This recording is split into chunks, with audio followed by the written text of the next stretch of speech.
tarde, boa noite, bom dia, os de perto, os de longe.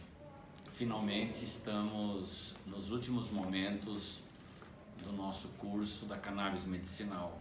É o terceiro curso. No primeiro nós tínhamos 700 pessoas, no segundo 1.200 pessoas. E nós estamos terminando agora o terceiro curso com 2.000 pessoas.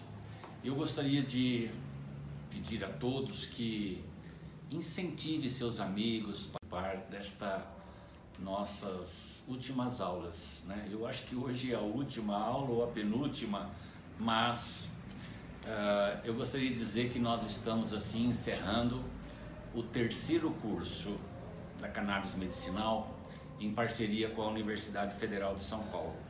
Queremos agradecer a toda a universidade, essa importante universidade que está presente agora na Zona Leste de São Paulo. E o curso da cannabis, esse é o terceiro curso e nós estamos com 2.000 pessoas. No segundo curso eram 1.200 pessoas e no primeiro foram 700 pessoas. E nós vamos, a partir de agosto, começar o quarto curso da cannabis medicinal. Como dizem os médicos e médicas que passam no nosso curso da cannabis, todos falam assim: hoje no Brasil, 10 milhões de pessoas poderiam ter seus sofrimentos aliviados usando o óleo da cannabis medicinal. Então, se você tem alguém na sua família que tem epilepsia, que tem convulsões, que tem o câncer, que tem algum problema de saúde, de Alzheimer, Parkinson, doenças raras, né? Faça uma experiência. Não existe mágica na saúde. Por outro lado, é uma maravilha o uso da cannabis medicinal. A saúde é um todo. Sabe que essa semana eu tive a grata satisfação de ligar para o Dr. Lair Ribeiro. E ele foi que atendeu logo na tocada do telefone e conversamos longamente. Inclusive ele vai vir um dia numa aula aqui quando voltar a ter a presencial. Mas ele disse duas coisinhas. Ele deu uma grande aula para mim da vitamina D do sol. Então ele disse: padre, lá na Polinésia, todas as pessoas que tiveram o coronavírus e que tinha a vitamina D do sol acima, se não me engano, de 19, que é a pontuação, ninguém morreu. As pessoas que morreram tinham a vitamina D abaixo de 19. Ele estava mostrando que a saúde é um todo. E ele falou: olha, eu vou ter a grande alegria de participar aí da comunidade e eu gostaria de fazer a seguinte palestra: mude a sua alimentação e você vai mudar a sua vida. Então já está combinado. Então, quando a gente faz uso do óleo da cannabis medicinal, a gente tem que mudar a alimentação, a nossa água, melhorar as nossas emoções, a nossa convivência, a nossa relação com a natureza. Hoje, quanta destruição da natureza, das florestas do Brasil. A saúde é um todo. Então eu gostaria assim de pedir o seu apoio na divulgação do quarto curso. Quem são os inimigos da cannabis medicinal hoje? Os inimigos, o primeiro inimigo, como diz o Dr. Lair Ribeiro, é a ignorância, a falta de conhecimento. Mas por isso que nós fazemos o curso. Nós temos pessoas aqui no curso que chegaram, né, com preconceito radical. E quando começaram a usar na sua família e tiveram as melhoras, hoje são militantes da cannabis medicinal. O segundo inimigo nosso são os políticos que não têm um compromisso com o povo. Todos os países aqui mais avançados socialmente na saúde já têm a cannabis com a maior facilidade. Mas nada impede de que a gente continue se organizando. E um terceiro inimigo é a indústria farmacêutica. Tanto que a cannabis na farmácia é 2.000 a 2.500. Isso é um monopólio, uma ingerência das multinacionais, principalmente dos gringos americanos, né, essa elite branca americana que quer dominar o mundo e domina o nosso Ministério da Saúde. Principalmente agora que tem lá no poder, né, um general, ministro da Saúde. Eu nem sei se ele é general, mas ele só aprendeu a marchar na vida e agora está lá no Ministério da Saúde. Que retrocesso que nós estamos vivendo. Então, olha, nós vamos avante.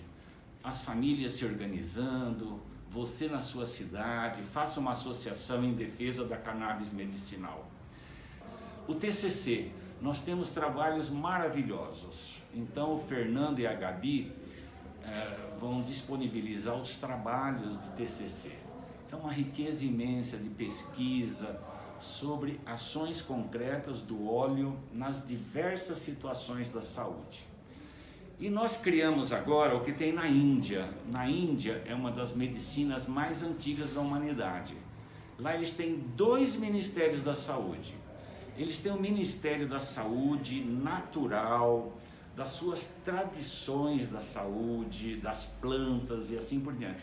E eles têm um segundo ministério na Índia, que é o Ministério das Doenças, da indústria farmacêutica, que quer ter lucro em cima das doenças do povo. Então, nós aqui com o movimento da cannabis, de naturopatia, de homeopatia, nós criamos no Dia dos Namorados, olha que dia bonito, no dia 12 de junho nós criamos aqui o Ministério da Saúde Natural e Preventivo, Holístico, Integrativo e Educativo do Brasil. Dentro desse ministério nós vamos ter as mais diversas terapias. Eu calculo que nós já temos pelos cursos 60 terapias naturais, são 29 do SUS oficiais e mais umas 30. Por exemplo, hoje o Vlamir da Praia Grande, da Baixada Santista, ele esteve aqui na comunidade e em setembro ele vai falar de uma terapia muito importante que chama a terapia de Gerson. Foi criada por uma pessoa do México e é fantástica diante do câncer e diante das mais diversas doenças. Então esse nosso Ministério da Saúde, ele está criando também uma associação de terapeutas. O nosso objetivo é formar terapeutas. Você pode ser um terapeuta da cannabis. Comece a estudar cannabis, comece a aplicar na sua família, nas pessoas que você já está atendendo.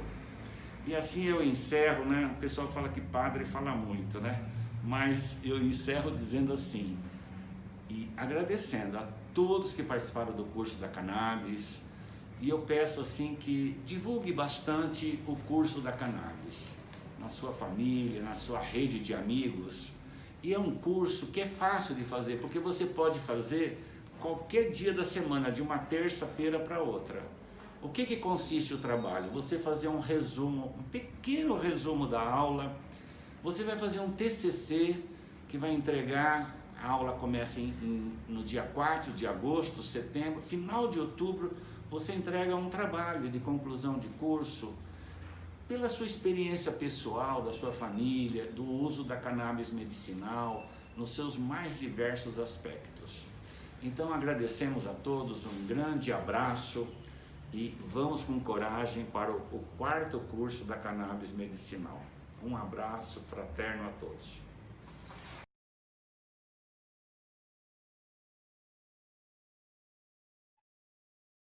Boa noite, queria agradecer a todos que estão vendo o vídeo agora, agradecer a oportunidade, agradecer ao Padre Chicão, agradecer a Gabi e a todos os organizadores do curso. Espero que seja bem proveitoso para todo mundo aprenda um pouquinho, tá? E, bom, vamos lá. Meu nome é Rafael, tá? Eu sou chefe vegano, de cozinha vegana, e eu vim apresentar um pouquinho sobre o cultivo básico de cannabis medicinal. Eu morei alguns anos na Europa e lá eu obtive um pouquinho mais de conhecimento sobre esse assunto, tá? Então eu vim dividir um pouquinho o que eu sei aqui com vocês. Bom, a apresentação a seguir é um compilado de informações que a gente pode encontrar facilmente em qualquer busca na internet. Então, qualquer busca no Google, você já consegue achar as informações que eu vou passar aqui e muito além disso também, tá? A maioria das informações ela vem de fontes como blogs, fóruns, e-books e WikiHow, tá? Bom, a nossa introdução, a gente vai falar sobre cannabis, a planta, tipos de cultivo, sementes, cultivo orgânico, solo, plantio, rega nutrientes, germinação, vegetação, flora, colheita e os erros comuns. Tá? Tá numa ordem cronológica para ajudar um pouquinho o entendimento, tá? Mas lembrando que aqui é um guia básico de cultivo, então vocês têm que ir além disso, né? Cada um vai ter sua necessidade, então a pesquisa para cada tipo de cultivo, além daqui, é muito importante. Bom, para quem o conteúdo aqui é indicado, tá? O conteúdo aqui ele é indicado para mães, pacientes e familiares. Então, são pessoas que precisam da cannabis medicinal, tá? Para diversos tipos de enfermidades. Então, eu coloco aqui como mães, pacientes, familiares, porque nós temos aqui a foto da nossa querida Margarete Brito, muito conhecida, né? Ela é uma das mães aí que já tem o HC, já planta, já achou a espécie correta e já faz o uso há muito tempo para a filha aí do medicamento, do óleo de THC e CBD, tá? Os pacientes são geralmente os mais interessados, né, para o uso. Então, para aprender a plantar, os familiares também sempre podendo ajudar. Lembrando que o conteúdo é para aquela galera que já está correndo atrás do habeas corpus, que já está tudo em dia para conseguir todos os papéis, com receita, tá tudo indicado certinho, como a gente vem aprendendo aqui no curso, né? Para poder dar início aí ao plantio e começar a ter o remédio, né, da cannabis de uma maneira muito, muito mais barata, né? E muito mais acessível.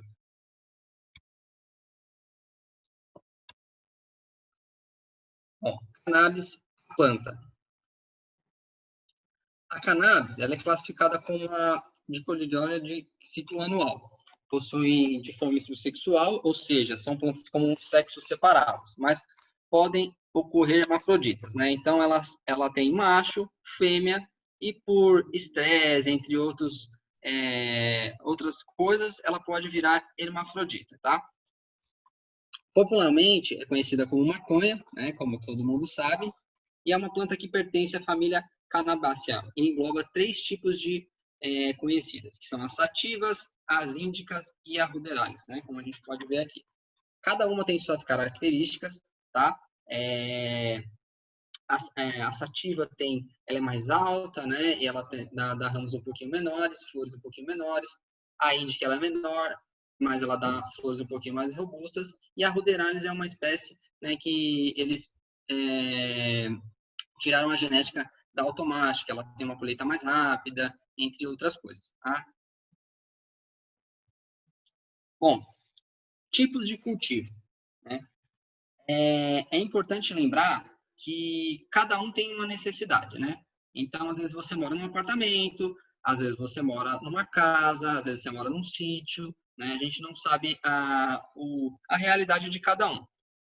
Então, para quem quer começar a cultivar a cannabis medicinal, você tem que entender, né, como você vai fazer isso. E os tipos de cultivo, como vocês podem ver, né? O da esquerda, cultivo indoor, e o da direita, cultivo outdoor. O que são esses dois tipos de cultivo? Vamos lá. O indoor, né, são as plantas em estufa, com lâmpada. E o outdoor são as plantas ao ar livre, plantas normais, né? Você não precisa de lâmpada, de nada para poder plantar. É só pôr ela no sol, né, regar direitinho e pronto, mais ou menos isso. Bom, como eu disse, é importante, né, você escolher o tipo de plantio conforme a disponibilidade e necessidade. Então, eu moro em apartamento, como que eu faço para plantar, né? Bom, você pode escolher plantar indoor, que te facilita, que você consegue num espaço pequeno ter a sua colheita para você poder tirar o seu medicamento, tá? E o que é mais importante, né, que eu sempre costumo falar, é que para quem já está na corrida, né, para conseguir pegar o habeas corpus, é começar a plantar, porque é o primeiro passo para uma colheita. né? Então, a gente estuda, a gente tem que ir atrás das informações, mas é muito importante pôr a mão na massa, você ir atrás, você começar de alguma maneira, tá? Bom, para quem vai plantar, precisa do quê? Geralmente a gente começa com a semente. Você pode ganhar uma mudinha ou qualquer coisa do tipo, mas geralmente é a semente, tá? Então, essa é uma, como você pode ver na imagem, são as sementinhas aí de cannabis, tá? E ela tem algumas variações, alguns tipos de sementes, né? Vou passar aqui para vocês esses tipos. Bom, aqui eu separei as 3 mais comuns.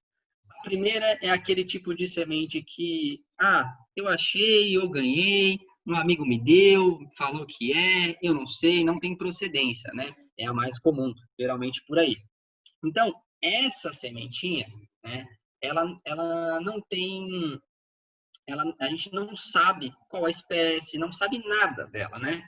Então, vamos lá, a gente não tem como saber a espécie, a cepa, no caso, né? Não tem como saber o sexo e a qualidade. Porque a maioria das vezes a gente precisa só das sementes, só das plantas, no caso, fêmeas, né? Porque as plantas fêmeas é onde contém as flores e na maioria das vezes, né? Isso não é para todo mundo, mas na maioria das vezes está nas fêmeas, né? Nas plantas totalmente fêmeas, o melhor medicamento, tá? Então, a gente não tem como saber a qualidade, dessa aqui a gente acha ou ganha, e também não temos saber o tempo de colheita. Bom, não temos como saber nada, né? Mas vale também o aprendizado, né? Aí a gente tem a semente regular feminizada, que geralmente são as sementes que são vendidas, tá? Você pode ganhar também, é normal, mas geralmente se vende essas sementes pelo mundo inteiro, dá para comprar, né? No Brasil, a gente tem diversas dificuldades em relação a isso, tá? Mas nos Estados Unidos, na Europa, as sementes já são vendidas há muito tempo, sem problema nenhum, tá? Então, a semente feminizada, regular feminizada, ela é uma semente que a gente vai saber a espécie, a cepa, no caso, né? E vai saber o sexo, vai saber que é fêmea, geralmente, né? Porque é feminizada. Bom, então sempre que você comprar uma semente feminizada, ela tem, assim, 98% de chance de ser fêmea e te trazer o resultado que você quer, tá? Essa semente, ela precisa de uma mudança de fotoperíodo quando você for plantar. Então, na hora que você estiver plantando, da parte da vegetação para floração, que são 2 estágios da planta que eu vou explicar mais para frente com calma, tá? Você precisa fazer uma mudança de horário de fotoperíodo, que é o tanto de luz que a planta recebe por dia, tá? Essas plantas, elas são, como são comuns, normais, elas demoram de 5 a 9 meses para você conseguir a colheita, tá? E por ela ser uma semente regular, que tem um tempo grande de colheita, ela tem um grande rendimento, geralmente, tá? Lembrando que essa questão de rendimento, tá? É muito, muito relativo, tá? Então, se você falar, eu vou plantar, vou ter quanto de medicamento? Não é assim que funciona, né? A gente tem, uma ciência, a natureza é uma ciência que não é exata, né? Então, a gente vai aprendendo com algumas técnicas e outras coisas, sempre a melhorar nosso cultivo, tá? As sementes automáticas, finalizadas, são as sementes que são basicamente modificadas em laboratórios, geneticamente mudada, mas assim, não na própria semente, mas as cruzas que foram feitas por anos e anos do homem em relação a plantas de cannabis. A automática, ela vem da Ruderalis, né? Ela tem um pouco sempre de Ruderalis nela, que faz que ela não precise de mudança de fotoperíodo, tá? É uma semente que a gente vai saber o sexo, com certeza, que é a mesma coisa que a feminizada. Ela floresce automaticamente, né, sem mudança de fotoperíodo. Então, você coloca uma grande quantidade de luz nela o dia todo, tá? E, geralmente, as pessoas usam 24 horas de luz nela o dia todo. Aí você tem uma colheita muito mais rápida por conta disso também, tá? De 2 a 4 meses para colher. Em compensação, o rendimento é menor, porque a planta é menor, ela cresce num período menor de tempo e flore num período menor. Então, consequentemente, você tem uma colheita menor. Como ela vem de ruderalis, também ela tem aquela característica de ser um pouquinho menor. Tá? Esse tipo de semente, ele é mais indicado para o cultivo indoor, tá? Ele não é muito indicado para o cultivo outdoor por causa da quantidade de luz que a planta tem que receber nesse tempo. Bom, agora que a gente já entendeu um pouquinho sobre as sementes, tá? A gente tem que entender a escolha da cepa, tá? A cepa é a espécie, também como se diz em inglês como string, tá? Então, a cepa, ela vai ser definida conforme a sua enfermidade. Tá? Então, o paciente de cannabis, a gente tem diversas enfermidades. Então, a gente tem para Alzheimer, a gente tem para autismo, para enxaqueca. As pessoas usam cannabis medicinal para diversos tipos de enfermidades, como a gente já vem aprendendo no curso há muito tempo, né? Então, você tem que definir qual que é a espécie correta para você, tá? Para a enfermidade que você precisa. Então, às vezes a pessoa ela tem alguns fatores para definir isso. Então, ela fala, poxa, eu preciso de uma planta só com CBD, eu preciso de uma planta só com THC, né? Ou preciso de uma planta com nível alto de THC e um nível alto de CBD. Eu preciso de uma planta com nível baixíssimo de THC e um nível alto de CBD, tá? E aí a gente tem outros fatores, CBN, CBC, THCV, tá? Se é índica ou sativa, fala, poxa, olha, eu tenho insônia, né? Então eu preciso de uma planta, geralmente vai ser uma planta com uma concentração alta de índica nela. Tá? Você não vai querer uma planta sativa para uma pessoa que vai dormir, que o efeito vai ser contrário. Mas isso é muito, muito pessoal, tá? É muito bom quando uma pessoa que tem uma enfermidade acha a melhor espécie para ela. Ela vai fazendo testes, né? Vai tomando óleo de uma espécie ali, uma espécie aqui, até que acha a espécie correta. Aí você me pergunta, Rafa, mas é difícil? Por exemplo, eu sei que a minha espécie é a Harlet Sul.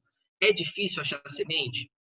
Não é fácil, tá? É uma coisa complicada, mas a partir do momento que você tem a semente, você consegue reproduzir ela de outra maneira e você vai dando segmento a uma linhagem. Então, é uma corrida um pouquinho chata, é uma coisa um pouquinho difícil de se fazer, de conseguir, às vezes é fácil, às vezes é uma espécie comum, você consegue fácil a semente, mas às vezes não, tá? Então, para escolher a cepa, basicamente você tem que entender qual que é o seu tipo de doença. Fala, Rafa, eu nunca tomei óleo e vou começar a plantar para fazer uma semente. Bom, então você escolhe conforme a sua necessidade e a sua enfermidade, né? Geralmente as pessoas que vão começar o cultivo já sabem mais ou menos qual tipo de cepa precisa. E lembrando que também, se você não tem a semente correta, você pega as que têm as características mais próximas, né? Bom, a foto do lado aqui é do Franco Loggia, tá? Ele é um italiano e ele era do String Hunters. String Hunters é caçadores de espécies, né? Caçadores de cepa. Então, é um pessoal da Holanda que é bilionário no assunto de cannabis medicinal e recreativa, e eles viajavam o mundo, né, em diversos locais, em busca das melhores espécies, para definir as melhores espécies para eles poderem criar sementes a partir delas, né. Então, uma referência é o Franco Loggia, ele é italiano, infelizmente ele faleceu em 2017, mas é uma das pessoas referências em relação a string, a espécie cepa de cannabis no mundo. Bom, agora que você já sabe qual a semente que você precisa, ou já entendeu pelo menos qual semente que você tem na mão, tá? A gente precisa falar sobre uma coisa super importante, que é primordial no plantio, e no cultivo, no caso de cannabis medicinal, que é o cultivo orgânico, né? Escrito aqui, don't panic, it's organic, não entre pânico, é orgânico, mas é muito importante a gente manter 100%, se possível, né, do cultivo orgânico para a fabricação de medicamento de cannabis. Por quê? Como a gente já aprendeu aqui no curso, já foi falado várias vezes, né, às vezes dependendo da enfermidade que a pessoa tem, ela toma diversos tipos de remédio, tá? E os agrotóxicos, defensores agrícolas e pesticidas, entre outros, até mesmo agrotóxico para melhorar alguma coisa na planta, às vezes tem alguns tipos de, de, de química ali que não vai ser legal para o paciente. Tá? Então, a gente busca sempre o cultivo orgânico para quê? Para a gente ter essa segurança, né? Essa tranquilidade de falar, não, eu estou cultivando algo que está puro, está limpo e não vai ter nenhum tipo de contaminação, não vai ter nenhum tipo de problema químico, reação com outro remédio ou qualquer outra coisa que a pessoa possa estar tomando em conjunto com a cannabis, né? Bom, então, como eu falei, a importância do cultivo orgânico para fins medicinais, a gente tem que sempre focar nisso, tá? Tem que sempre entender que isso é muito importante, manter tudo orgânico, do solo, ao fertilizante que se usa, tudo manter sempre orgânico, manter o melhor possível, né? Claro que a gente às vezes não consegue chegar, tem que substituir uma coisinha ali e outra coisa aqui, mas a gente tem que tentar manter essa regra de manter o cultivo 100% orgânico, tá? E aí, outras vantagens que a gente tem com o cultivo orgânico é que você tem uma planta com uma qualidade melhor em relação a medicamento mesmo, em relação a terpenos, flavenos e o THC, o aroma, o CBD, tudo orgânico, de uma certa maneira, é mais puro, é mais clean, é mais fresh, então é melhor, tá? Você vai ter vantagens até no seu cultivo.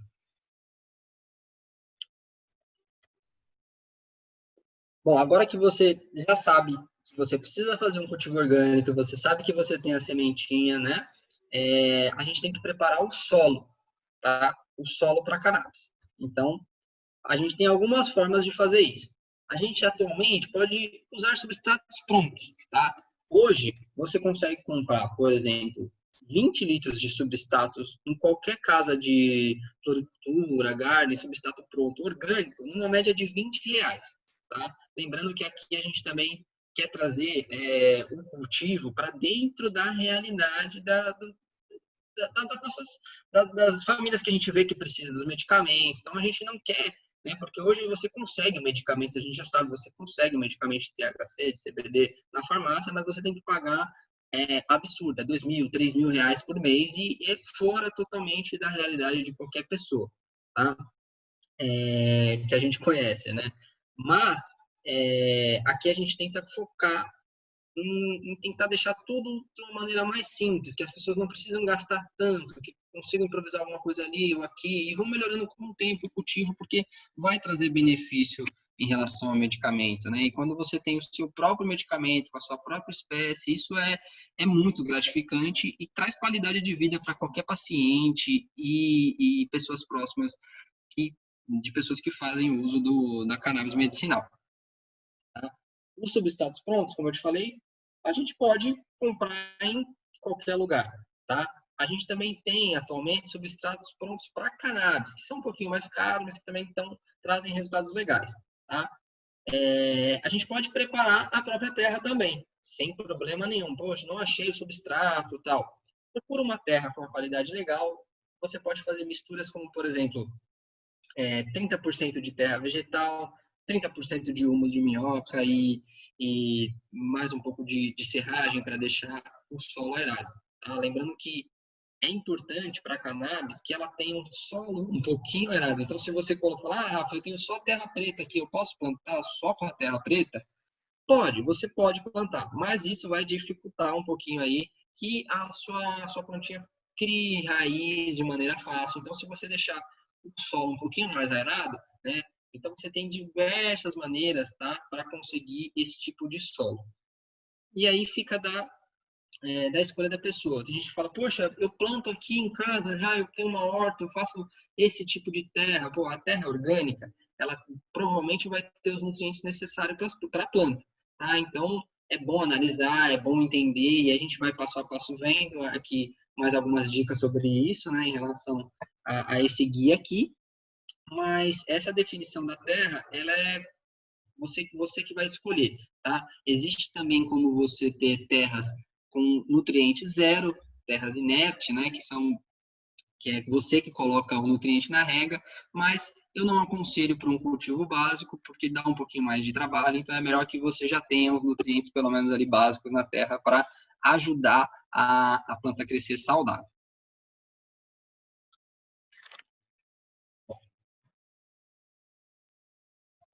Com a terra pronta, né, tudo certinho, você já tem a terra que você comprou, que você fez, ou a terra que você usa, tá? Lembrando que tem que ser uma terra aerada, né, com facilidade para a raiz se desenvolver. Vamos para a fase do plantio.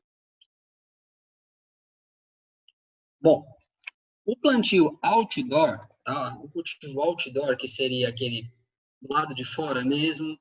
Eu tenho um lugar aqui que bate sol, a gente consegue colocar a planta ali. Então, para esse tipo de pessoa que tem um local seguro para colocar a planta, tá? O ideal é você plantar na época certa, que é no início da primavera, ali para agosto, setembro, tá? E sempre achar um local adequado. O plantio outdoor, ele às vezes tem muito problema, às vezes com pessoas que deixam a planta no quintal, algo do tipo, e não tem sol suficiente para a planta, né? Às vezes ela no começo ela vai bem porque ela fica na sombra, mas depois o sol não bate bem na planta, então a planta não consegue se desenvolver direito. Ou às vezes tem muito sol, aí a planta também tem alguns problemas, né? E tem que tomar cuidado também quando você está do lado de fora, com pragas, né? Então é mais fácil de você ter probleminhas com pragas, você ter problemas com aranhas, você ter problemas até mesmo com os gatinhos e cachorros que sempre bagunçam nas plantas, né? Então, às vezes você tem um cultivo que você se esforçou ali, está 3 meses cultivando, de repente vem seu gato e come tudo, né? Então, é também uma coisa de se pensar e é comum. Parece que não, mas é comum. Bom, o cultivo indoor, tá? Lembrando que eu vou falando sobre o cultivo e muitas das coisas cabe ao outdoor, tá? Só que o indoor ele tem mais coisas para se falar, né? Tem mais coisas para se fazer, então eu vou falando um pouquinho mais detalhado dele, mas na sequência o que eu for falando sobre o plantio, eu falo também que ele vai valer para os dois tipos, tanto para o indoor, tanto para o outdoor, tá? O outdoor, ele tem a vantagem porque ele é mais barato, né? Você não tem que gastar com nada. O indoor, ele tem as suas vantagens que você consegue fazer um controle melhor, consegue evitar pragas, entre outras coisas. Bom, vamos lá. O indoor, o importante é você adaptar ou montar uma estrutura para a estufa. Falar, Rafa, eu tenho que comprar uma estufa, mas é super caro. Não, você não precisa comprar uma estufa, tá? Realmente, as estufas, elas têm um valor um pouquinho salgado, você vai pagar uma estufa pronta, uma média assim, com luz, com tudo pronto, uma média de R$ 1.500, tá? Então, não é uma coisa barata. Mas você pode montar a sua com um armário velho, uma sapateira e aí por diante. A gente só tem que se atentar ao tamanho certo e a quantidade de luz e ar que vai rolar ali dentro, tá? O local adequado é importante também achar para a estufa indoor, tá? Que você precisa ter um local que você sabe que vai estar seguro, um local que não seja um local também muito quente, tem que ser um local adequado para manter o grow. Bom, quando você vai começar um cultivo indoor, é importante você focar nas lâmpadas. Por quê? A planta, ela se alimenta de luz, né? Então, ela come luz, aquilo que faz ela virar matéria, né? Juntamente com os nutrientes, a água, né? Ela que faz a planta crescer, tá? Então, você fala, mas é qualquer lâmpada que eu coloco que já vai crescer? Não. É muito mais específico que isso, tá? E aqui eu vou entrar em algumas características para poder ajudar vocês a entenderem as lâmpadas, tá? E fazerem a escolha melhor quando forem começar a cultivar, tá? Aqui na foto do lado, vocês podem ver que tá um improviso, o cara montou uma gambiarra aí com 4 lâmpadas, tá? Mas ele tá obtendo resultado, né? Então, as lâmpadas funcionam da seguinte maneira. O que é importante, qual que é o fator importante para a gente comprar uma lâmpada para o cultivo de cannabis medicinal. É importante saber que tipo de lâmpada que é, tá? E é importante saber os lumens e o espectro de luz, beleza? Bom, em relação a lumens, lumens é o fluxo de luz que a lâmpada emite, tá? Então, quando você for comprar uma lâmpada, você vai ter que se atentar a isso. Quanto de lumens ela tem? Uma planta, para sobreviver, uma planta de cannabis, ela precisa ali de 2.000 a 3.000 lumens para sobreviver, tá? Para ela começar a crescer um pouquinho na fase inicial dela, quando a planta está pequena, ela tem que ter uma média aí de 5 a 6.000 lumens por planta, tá? Na fase adulta, é uma média de 15.000 lumens para cima para poder fazer a planta desenvolver, tá? E aí, quais são os tipos de lâmpada? A gente tem a lâmpada fluorescente, a HPS e a LED, tá? A lâmpada fluorescente, ela tem a cor branca, tá? Então, é mais indicada para o começo da planta, antes da planta começar a dar flor. Tá? Então, você pode falar, eu tenho, por exemplo, como você pode ver na foto ao lado, a pessoa colocou 8 lâmpadas pequenas para funcionar. Provavelmente cada lâmpada aí tem mais ou menos uns 3.000 lumens, né? E ele somando esse número, ele conseguiu fazer as plantas se desenvolverem. Tá? Então, a lâmpada fluorescente ela é mais indicada para o cultivo inicial, mas sim, com uma quantidade correta de lumens, você pode fazer um cultivo do começo ao fim só com lâmpadas fluorescentes, tá? Infelizmente, elas gastam bastante, tá? E elas esquentam também. A gente vai falar sobre o ar, sobre a resfriação, então vamos focar aqui um pouco só nas lâmpadas. Aí a gente tem as HPS, tá? As HPS e HPIs, que são aquelas lâmpadas que a gente amarelas, que a gente vê no poste, por exemplo, né? Elas são boas lâmpadas para o cultivo, tá? Elas têm um precinho um pouquinho maior e elas têm a necessidade de ser ligadas geralmente num reator, tá? E com a ligação 220, então complica um pouquinho. E elas gastam bastante energia, tá? Mas uma HPS, com por exemplo, HPS de 250 watts, você tem já 35, 40 mil lumens. Então, ela tem uma quantidade grande de lumens, tá? Então, ela supre bastante para as plantas. Então, é uma lâmpada que você comprando, você acaba resolvendo a questão da luz. Mas, você tem outros fatores, que a conta vem um pouco alta, tem que ligar no 220, precisa de reator. Então, uma instalação um pouquinho mais difícil, mas nem um bicho de 7 cabeças. Tá? E aí você também tem, lembrando que as HPS, elas têm também de vapor metálico, vapor de sódio, tá? Que uma é para a parte da vegetação, outra é para a parte da floração. E também tem as novas que são mistas, né? Que você consegue usar para os dois períodos. Porque cada período, a planta precisa de um espectro diferente de luz, tá?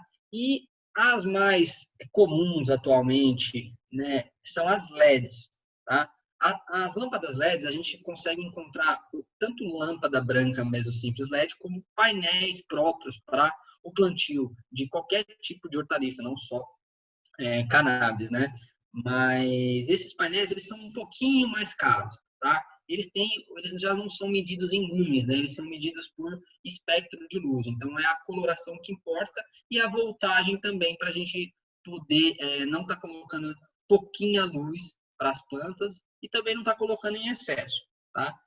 Os painéis de LED e as lâmpadas LED, eles economizam na conta de luz e eles também são frios, né? São lâmpadas frias. Elas sendo lâmpadas frias, você tem facilidade de manter uma temperatura adequada dentro do seu grow, tá? Dentro do espaço que é a estufa, no caso.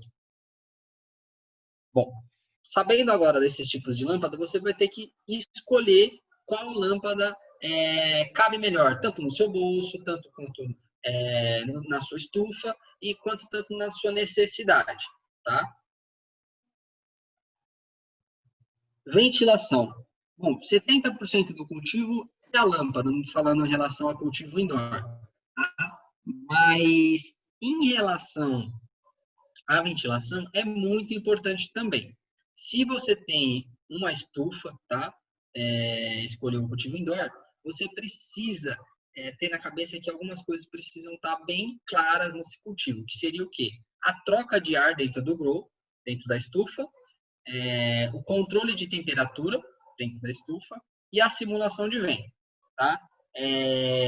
Quando você tem uma estufa, a lâmpada ela fica em cima, tá? Como vocês viram na foto anterior, a lâmpada fica em cima.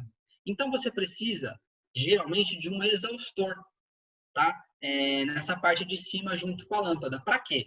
Para puxar o ar quente para fora da estufa, tá? Porque a planta, eu já vou passar para você certinho, mas ela precisa de uma temperatura correta para sobreviver. Tá? Então a gente precisa manter esse ambiente legal dentro da estufa para ela ter uma vida saudável e não ter nenhum problema. Tá? Então a gente, com o exaustor em cima, a gente puxa o ar.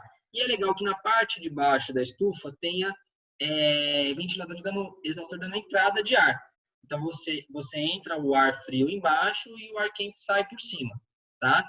Tirando essa entrada e saída de ar,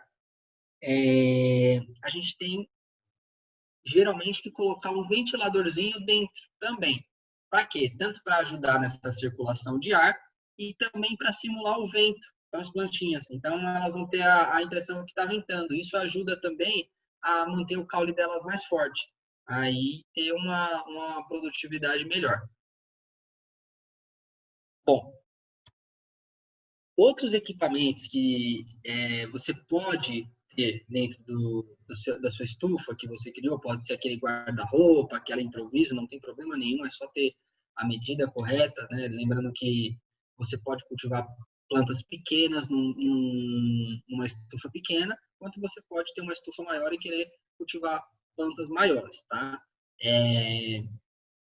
Os equipamentos dentro das estufas, você não precisa ter eles, mas seria legal você começar a adquirir com o tempo para começar a melhorar seu cultivo, tá? Que seria um timer, né, que é o da direita aqui embaixo. Por quê? Porque as luzes elas precisam ser desligadas e ligadas todo dia ao mesmo horário. Então, para facilitar esse trabalho, é melhor que você tenha o timer. Tá? É uma coisa que não custa muito, às vezes 20, 30 reais você consegue comprar. Tá? Então, às vezes vale a pena.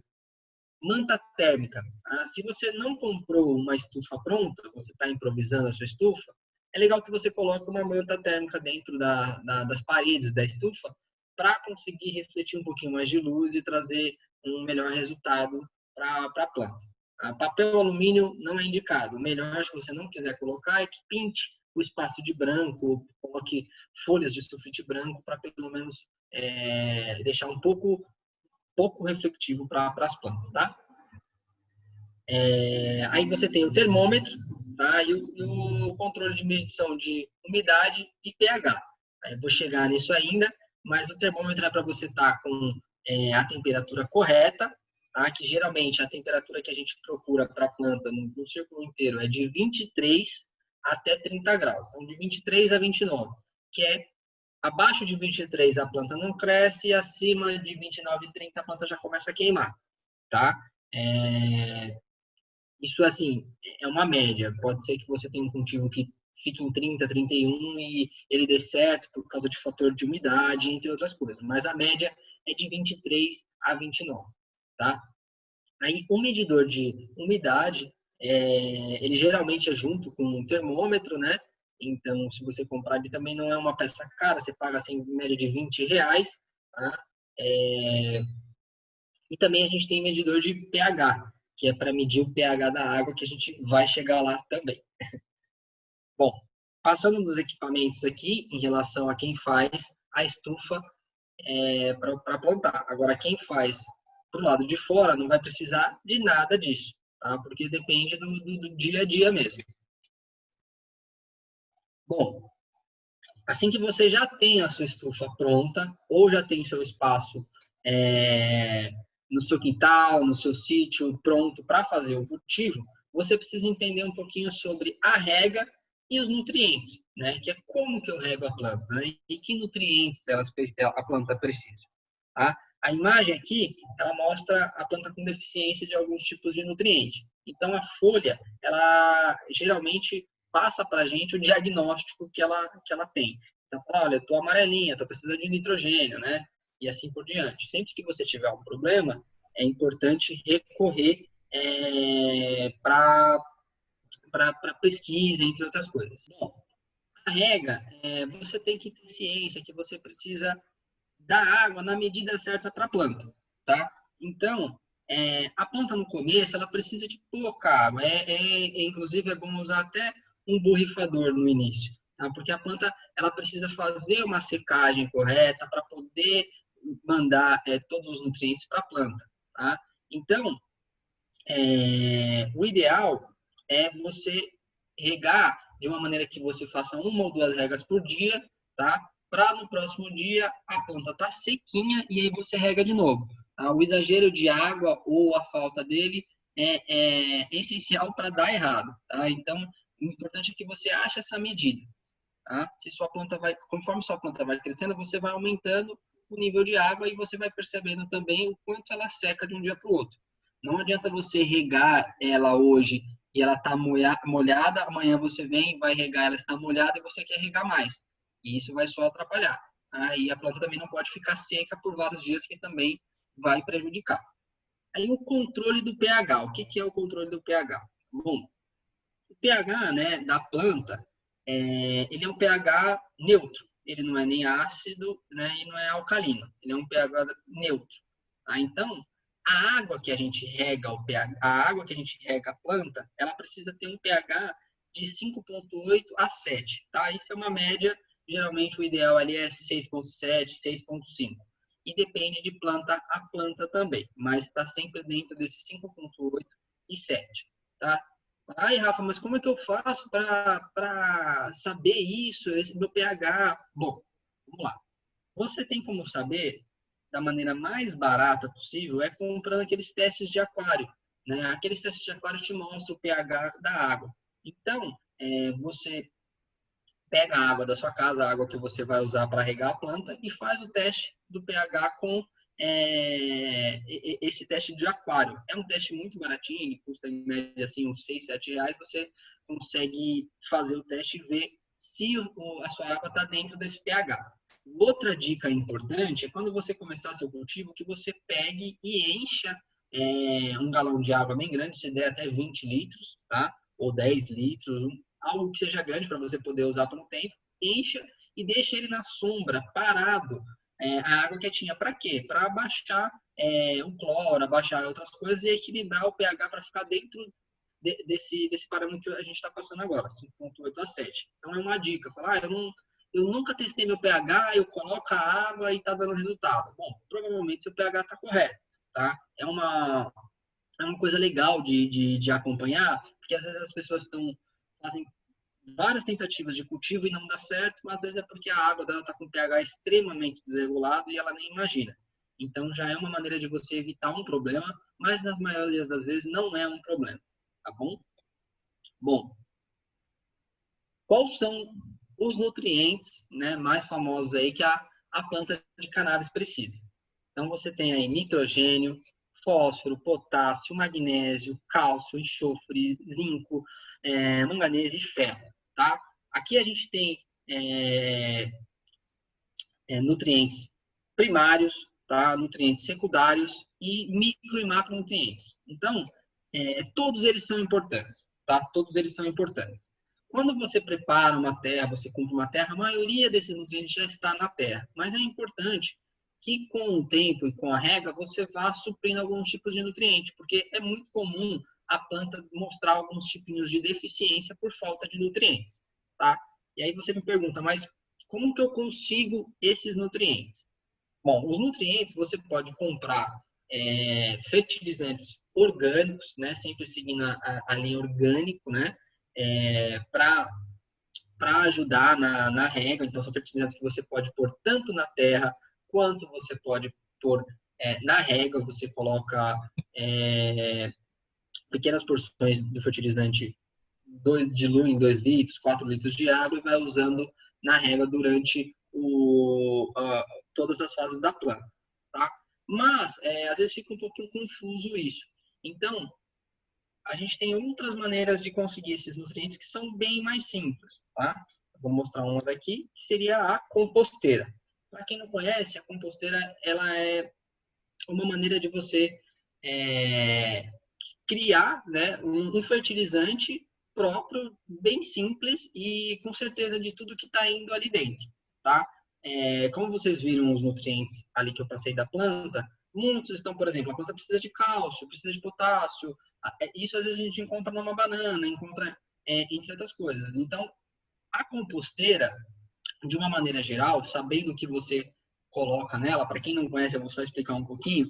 Aqui tem 2 tipos de composteira, uma, como vocês podem ver, bem simplesinha, são potes de sorvetes, né? E aqui você coloca, tem diversos tipos de receitas para se fazer, né? Mas você coloca o lixo, o lixo orgânico que você usa, né? Então você, por exemplo, coloca casca de banana, lembrando que não pode usar nada muito cítrico para a questão da cannabis, mas você coloca diversos tipos de orgânicos aqui para se decompor e eles vão filtrando e vão criando uma espécie de fertilizante que a gente usa depois para as plantas. Então, tem muita gente que usa a composteira como forma de suprir os nutrientes da planta. É uma forma bem barata, bem simples, né? E dela você pode obter resultados sensacionais, né? Tem muita gente que usa só o fertilizante da própria composteira do começo ao fim na planta, tá? Claro que tem muito a se observar, né? Às vezes, por exemplo, a planta ela mostra uma deficiência um pouquinho de magnésio, então você tem que sempre lembrando que aparecendo qualquer tipo de deficiência, é só pesquisar, tá? Não tenha medo de procurar, jogar no Google, a folha está dessa maneira, tá? Tem muito conteúdo em português que já ajuda bastante a gente. Então você vai entender, faça isso, use isso, né? Na parte da floração a gente pode fazer chá de casca de banana, a gente pode usar diversos tipos de coisas simples, né? Que podem trazer resultados iguais, né? E às vezes até mais seguros do que você usar fertilizantes, porque muita gente não entende, pode acabar comprando fertilizante químico ao invés de um fertilizante orgânico, tá? Sem contar o custo que a gente pode reduzir muito mais com esse tipo de técnica, tá? Rafa, mas eu não tenho composteira, não tenho isso, não tem problema. Vamos pesquisar outras maneiras, tá, de suprir alguns tipos de nutrientes na planta. Por exemplo, o magnésio. Às vezes ele tem problema de magnésio, a gente pode usar sal amargo, né, que é uma coisa que você encontra na farmácia, você paga R$4, é um pozinho, você faz o uso correto, né, você tem que usar, esperar 15 dias. Lembrando que aqui eu estou passando o básico para vocês. Então, diante do plantio, vocês vão ter diversos, ou não, vão ter diversas dúvidas, né? E sempre é importante estar voltando e pesquisar, tá? Procurar porque é tudo muito pessoal, né? O problema que a Maria tem com a planta não é o mesmo problema que o José tem com a planta e as soluções não são iguais, tá? Bom, mas vamos lá. Agora que a gente já sabe tudo, já sabe nutriente, já sabe que a gente precisa da terra, precisa da semente, precisa do espaço correto, já tem tudo certo, tudo pronto, tá? A gente vai para a fase da germinação. Quando a gente escolhe a semente, a gente precisa germinar ela, né, para poder plantar. Aqui eu passei um passo a passo para mostrar para vocês como faz para germinar a semente, tá? A sementinha ela precisa de um choque para conseguir abrir. Então, o ideal é que você deixe ela num copo de água, né? Tá aqui não tá no copo, tá jogando direto na água, mas o ideal é que você deixe ela num copo de água por um dia, tá? Para poder quebrar, para você poder passar no papel toalha para poder deixar ela úmida e germinar. Porém, tá? Você fala, Rafael, eu germino direto na água. Eu também faço esse tipo de técnica, né? Já fiz muito, então você pode colocar a semente num copo com água e deixar no escuro, tá? Na temperatura de 21 a 29 graus. Então, se o dia tá um dia bom aí de 21, 29 graus, você deixa lá uns 2, 3 dias na água e a semente já vai germinar, tá? Mas, às vezes, a pessoa quer ter um cuidado a mais, quer fazer com papel toalha, eu vou passar aqui, que é a maneira mais famosa também, né? Então, você coloca a semente na água aí por um dia, tá? Num copo d'água, depois você tira que ela deu choque para ela quebrar e você coloca ela num papel toalha, tá? Mantendo essa temperatura de 21 a 29 graus, no escuro, tá? Não tá aqui, mas você tem que manter ela no escuro. Então, colocou o papel toalha, colocou as sementinhas que você já tirou da água já de um dia, você deixa esse papel toalha úmido, tá? E você deixa descansando aí no escuro, num lugar escuro, com uma temperatura de 21 a 29 graus. Isso vai de 2 a 3 dias, você vai olhando dia a dia. Uma semente, ela pode germinar, pode demorar até 30 dias para germinar, tá? Mas é comum que em 3, 4 dias ela já esteja germinada. Aí o que é germinar a semente? É ela sair, né? Ela estourar, ela é uma semente, ela estoura um rabinho aí de gozinha dela, tá? Que dessa ponta que vai começar a raiz. A partir do momento que você já germinou a semente, que a raiz já saiu um pouquinho para fora, Boa noite, você vai com a eu sou terra Andréa que você Barros, preparou, sou tal, nutricionista do Hospital do Câncer de Pernambuco. plantar a semente. E Então, estou aqui o ideal é você Eita, pegar a terra, deixar ela um pouquinho úmida e fazer um furinho com uma caneta, um lápis bem pequenininho para poder colocar a semente. O ideal é que a gente sempre use uma pinça para pegar a semente depois que ela já apareceu o rabinho dela ali, a raiz, porque é importante que a gente não toque nessa parte branca para não contaminar e não ter nenhum tipo de problema com a semente. Então você pega, desculpa, você pega a semente com uma pinça, tá? E você põe ela no furinho que você fez, com cuidado, delicadeza, sem afundar muito a semente, tá? E você depois, né, cobre ela com terra por cima. Depois que você cobriu a semente e deixou ela por cima, você borrifa um pouquinho. É ideal nessa hora você borrifar, ou se for colocar água, não tem um borrifador, se for colocar água, colocar com muito cuidado, porque é normal que as pessoas coloquem a sementinha e vai, joga água, e com a jogada de água a semente vira e tem alguns problemas em relação a isso. Então, o ideal é você já facilitar esse caminho para ela, que está para cima ali, já está certinho para ela poder se desenvolver, e regar com borrifador bem de leve, para não balançar a terra e não mexer na semente, tá? Bom, você pode deixar ela um dia ali no escuro, depois que você regou, e depois você passa ela para um clima assim de sombra, né? Se você vai plantar para fora, no outdoor, você pode deixar ela ali no cantinho que não bate muito sol, que não é aquele sol forte, porque isso pode prejudicar também que ela desenvolva nos primeiros dias, tá? Se você tá com a sua estufa, você planta ela com as lâmpadas, lembrando também que as lâmpadas precisam ser lâmpadas fracas para o começo. Você não pode colocar uma HPS de 500 watts, super quente, em cima e próximo de plantinhas que estão para nascer, porque elas não vão nascer. A terra vai secar muito rápido, vai torrar e não vai ter resultado. Então, é ideal você que no começo seja sempre lâmpadas bem fraquinhas, né? Com, assim, até 3.000 lumens ou até mesmo painéis de LEDs, que são frios, né? Para poder fazer essa primeira saída da planta. Bom, a partir do momento que você conseguiu germinar sua semente, já plantou ela e você já viu que saiu o brotinho, tá? Que é a fase que a gente chama de berçário, a planta vai começar a se desenvolver dali e vai entrar na fase da vegetação. Bom, a fase da vegetação é a fase da formação da planta, né? Onde a planta se desenvolve para poder dar o fruto, tá? Quando a fase de floração, perdão, a fase de vegetação, ela é 18 horas de luz, tá? O que isso significa? Significa que a planta, nessa fase, tá? Ela precisa de 18 horas de luz por dia. Tá? Fala, mas, puxa, Rafa, eu planto outdoor, como é que eu vou ter 18 horas de luz por dia? Quando a gente planta para fora, né, no outdoor, no simples, por isso que a gente começa na primavera, ali no começo da primavera. Para quê? Para pegar os dias maiores. A gente ter ali uns 2 meses, né, de dias maiores, com mais luz. Não chega a 18 horas de luz, mas é o indicado para o outdoor.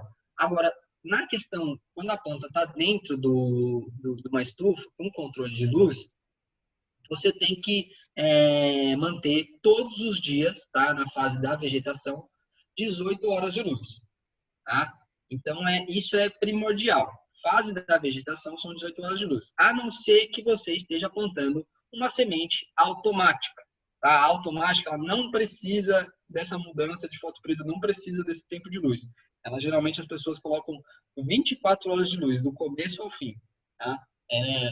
Não precisa de nenhuma mudança, nem nada para poder fazer a planta florir. No momento da vegetação, ele é onde a gente pode fazer amarras, podas e clones. Ah, o que seriam isso? Isso são técnicas para você melhorar seu cultivo, você melhorar a sua planta, a ramificação dela, né? Quando você, por exemplo, amarra, então está na fase da vegetação, você pega a plantinha e pega um barbante, por exemplo, amarra ela envergada, você faz que ela se esforce, né, para crescer melhor, faz que você crie mais rigidez no caule dela e transmita mais energia para a planta, trazendo mais produtividade e plantas melhores, tá?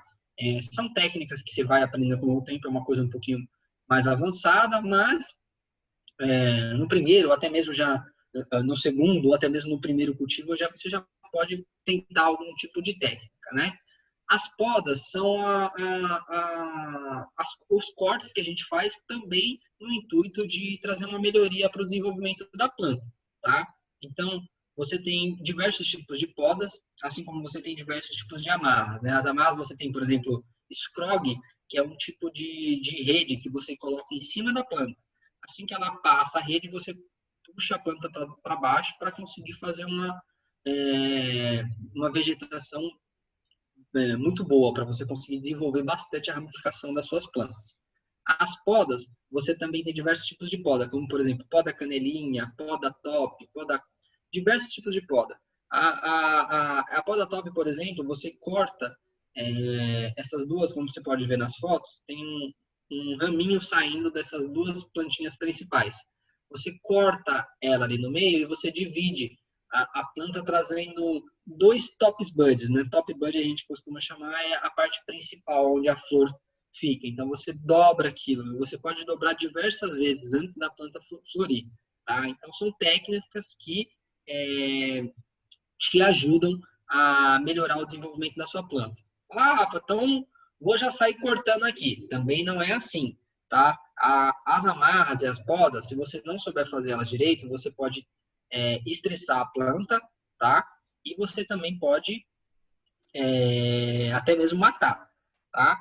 E além das amarras e podas, é a fase onde a gente tira os clones. O que são os clones, né? Os clones nada mais são que a gente pegar uma ramificação da planta, tá? A gente corta ela e a gente, a partir desse galinho que a gente cortou, a gente reproduz outra planta, tá? Da mesma espécie, sem ter a necessidade de você partir da semente. Tá? Então, você já pega uma mudinha já a partir disso. Então, você tira um ramo, são técnicas também, não é um processo tão simples, tá? Tem diversas técnicas para você fazer, mas é algo que, com o tempo, é bom você aprender para você ter uma efetividade melhor no seu cultivo em geral. Bom, essa fase, ela é essencial por quê? Porque o que você fizer nela aqui vai refletir para a floração, tá? A gente tem uma média assim que uma planta, quando está na fase da vegetação, ela corresponde 3 vezes o tamanho, de 2 a 3 vezes o tamanho que ela vai ser da floração. Então, quanto melhor a planta ficar, mais ramificada, mais forte, com caule melhor nessa fase, é muito bom para o resultado que vai dar final para a gente colher e fazer a medicina. Bom, vamos lá? É nessa fase também que a gente vai identificar aquela semente que a gente achou ou ganhou, não sabe se é macho ou fêmea, tá? Porque muitas vezes o cultivo ele é focado só para as plantas fêmeas. Por quê? A planta macho, ela poliniza, né? Então, ela joga o pólen para a planta fêmea, né? E faz a planta fêmea também virar hermafrodita. E, às vezes, não é isso que a pessoa quer para o medicamento dela. Às vezes, ela precisa de uma planta só fêmea, né? Então, para isso, a gente tem que excluir os machos o quanto antes. Se você tem mais de uma planta e você precisa que elas sejam fêmeas, né? Assim que aparecer um macho, o ideal é você cortar ele o quanto antes, para ele não prejudicar as outras plantas, tá? Isso vale tanto para o cultivo indoor quanto para o cultivo outdoor, tá? Tanto para dentro da estufa quanto para fora. Tá? A planta, ela poliniza assim a 10 metros de distância de uma outra. Então, não precisa estar próximo. Tá? Então, nossa, mas eu não queria matar porque é bonitinho. Tudo bem, mas você vai perder, né, a medicina que você precisa para outra planta. Então, é bom você entender o que você precisa, né, se você precisa de uma planta 100% fêmea, para, caso apareça um macho, você mate de primeira. E como identificar o macho? É nessa fase da vegetação para a floração. Então, quando a planta vai começar a virar fêmea, que é a gente obriga ela com a mudança de fotoperíodo, ou seja, a gente muda, a gente para de dar 18 horas de luz para ela e dá 12, tá? Ou até mesmo uma planta que revegeta e flore do lado de fora, né? Ela vai se mostrar macho ou fêmea com algumas características. Quais são essas características? São essas bolinhas que dão nas ramificações. Então, você vai começar a identificar quando a planta desenvolve essas bolinhas e se essas bolinhas elas têm cabelinhos, tá? Porque se elas não tiverem cabelinhos, significa que só vai dar semente na planta. Tá? Então, é importante o quanto antes identificar isso. Não sei se está claro para vocês, se vocês conseguem ver na imagem, mas na esquerda é uma planta macho, tá? E na direita é uma planta fêmea. A planta fêmea ela tem esses cabelinhos aí saindo das bolinhas e isso representa que ela é fêmea. A macho ela vai ter só as bolinhas. Então, assim que identificar e, se preciso, matar os machos o quanto antes, tá bom? Bom, a parte da floração. Se você está fazendo o cultivo indoor, para a floração você vai ter que mudar a quantidade de horas que a sua planta está tomando de luz por dia. Tá? Lembrando, se for uma planta regular normal, se não for uma planta automática, uma semente automática.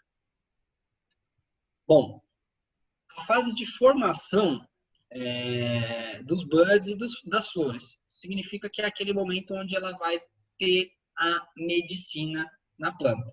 Tá? Porque antes disso, a gente tem praticamente zero medicina na planta. É a partir do momento das flores, né, da resina criada, que a gente vai ter a medicina. Bom, nesse momento, a gente coloca, como eu havia falado, a gente tem que trocar as plantas que estavam em 18 horas de luz, a gente tem que trocar ela para 12 horas de luz por dia. Porque isso vai fazer a planta entender que está na hora dela florir. Tá? E isso acontece naturalmente na natureza com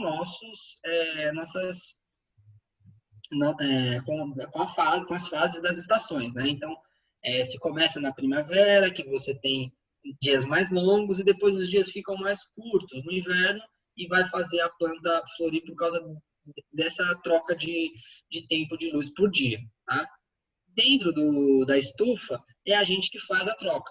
Então, quando a planta tem por volta de 2 a 3 meses da vegetação, isso depende, as pessoas podem vegetar por menos tempo também, tá? Elas vão ter uma colheita um pouco menor, mas fica da opção da pessoa, ela pode trocar o horário de luz assim a hora que ela quiser, claro que a partir do momento que a planta já está bem desenvolvida na vegetação, mas é com essa troca de luz que a planta vai mostrar o sexo, a gente vai identificar se for uma semente que não é fêmea, a gente vai identificar nesse momento, e a partir daí a planta vai começar a florescer e chegar ao momento próximo da colheita, que é o que vocês estão vendo aqui na foto esquerda, que é uma planta, né, com os buds, as flores já extremamente formadas, né, já próximo para a colheita.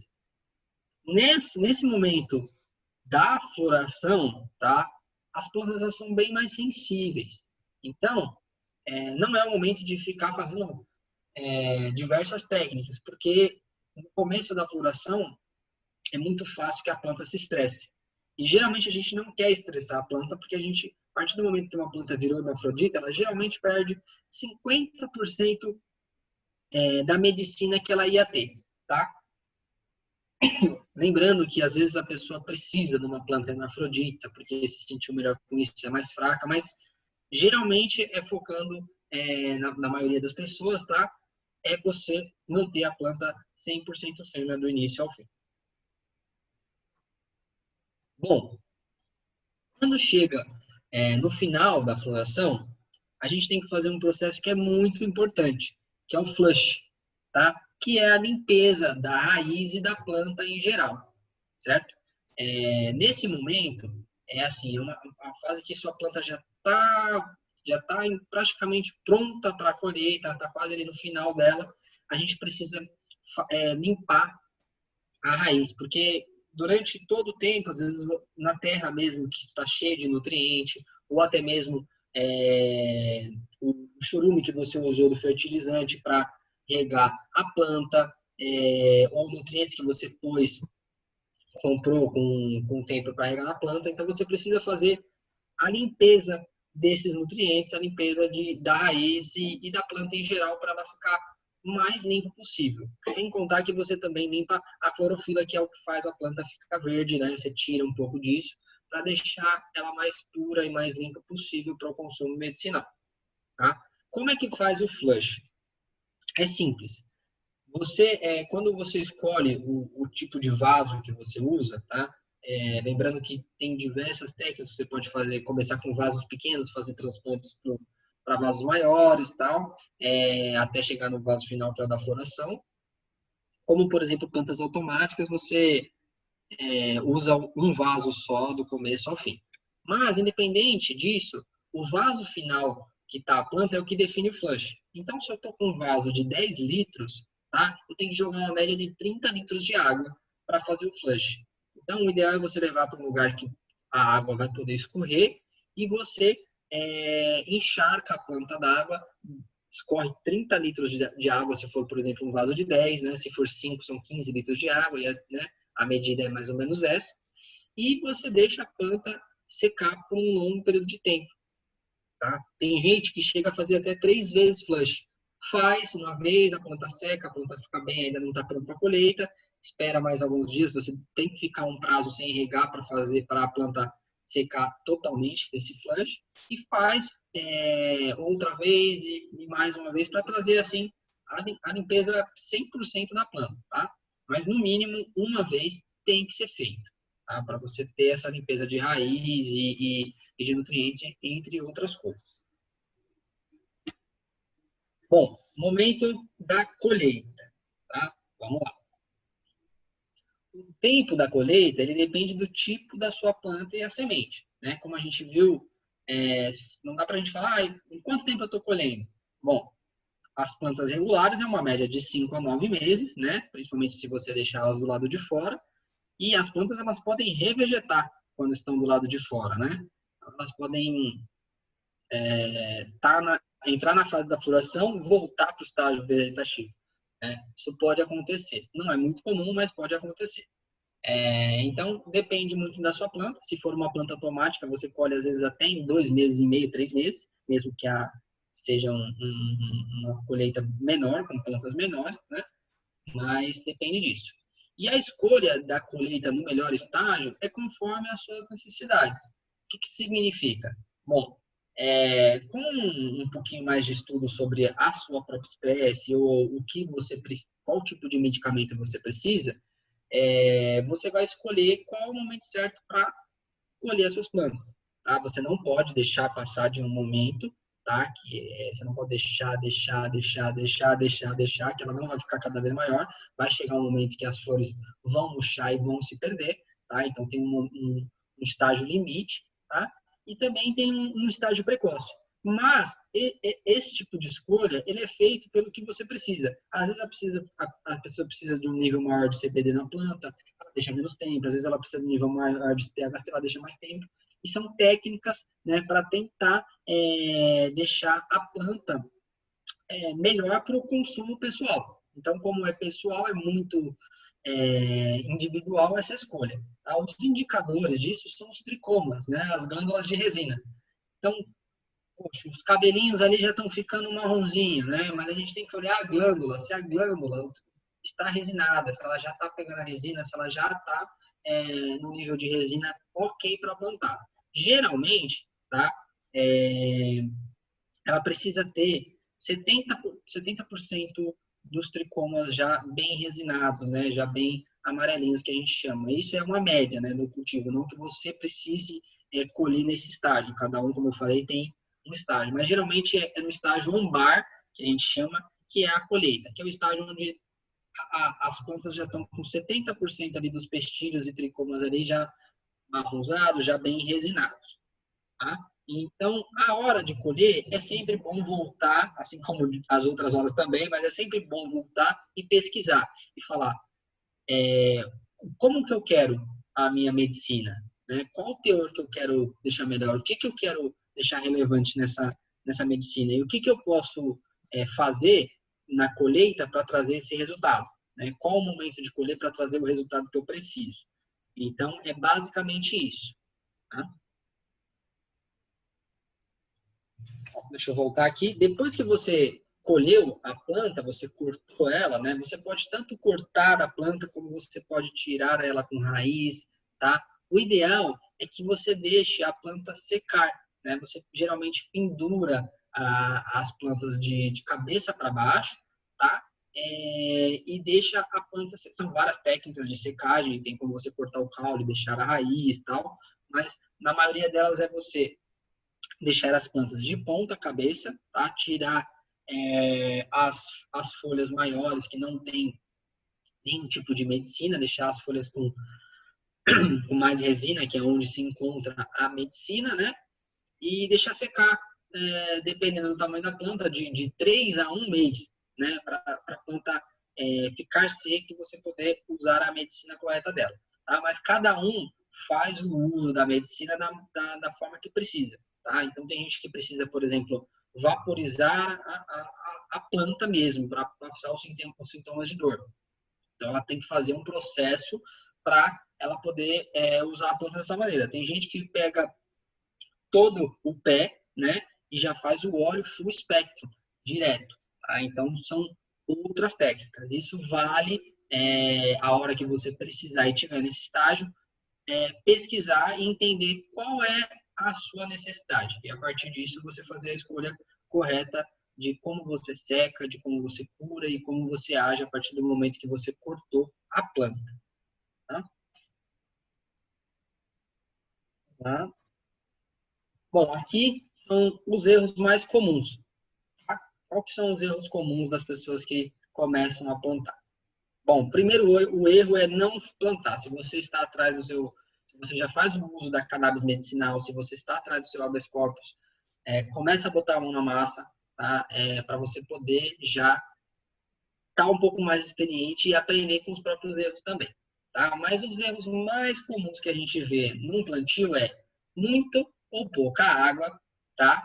Então é comum, muito comum as pessoas darem pouca água e a planta secar, ou as pessoas darem muita água e a planta mofar, tá?